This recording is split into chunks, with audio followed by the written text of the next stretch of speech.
Hi,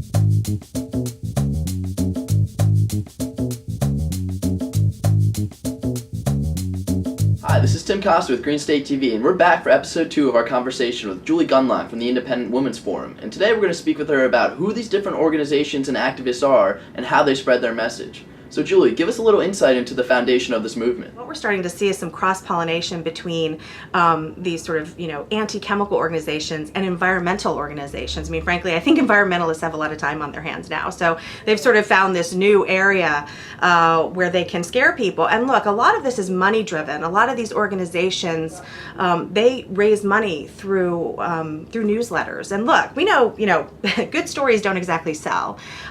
So if you have another scary story to tell about this, chemical that's in an everyday product, it's going to sell your newsletters. Many of them raise money through these scary stories. Does it go any deeper though? How are these messages perpetuated? The other part of this is that the news media also likes a scary story. What sells papers? Not flowers are blooming this spring, but terrible, scary stories about the household product you use every day. So it's a vicious cycle. They sort of build on one another. The NGO, the activist organization, releases this completely laughable study that doesn't meet even the basic scientific standards. It's like it was assigned to an intern who produces some sort of terrifying conclusions.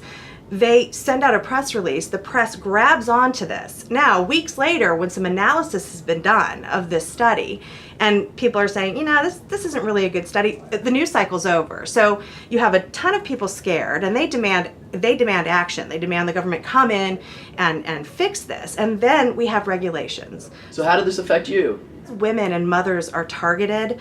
I want to sort of tell moms, look, I have 3 kids, 3 very young kids who, still stick things in their mouth. If they still have chew toys, they're just now out of the bottle phase, but they still use sippy cups. And I understand how that feels. I understand how you feel, gosh, maybe I should avoid this. But when you really read the data, you'll be reassured, and you can sort of know that really the agenda here, it is an agenda-driven problem. I mean, it really is these activist organizations wanting to increase regulation. They don't really, want to sort of increase the health or, look out for your health. They're not consumer organizations anymore. Then how does this message that they're trying to spread stay relevant? These activists sort of understand that if you just say there is a chemical in a particular kind of food, that alone will scare a mother. I mean, it did. It scared me. And I consider myself a pretty reasonable mom. Like, I'm not easily scared, but it scared me. And so I think it's really important that people sort of push back on this messaging. The presence of these chemicals alone is not dangerous. It is at certain levels. And so that's what you need to understand when you're reading these things or hearing these scary stories or reading these scary headlines. You sort of have to understand that if they leave out the important facts about people being allowed a certain daily level of these chemicals in their body, that's probably not a valid source.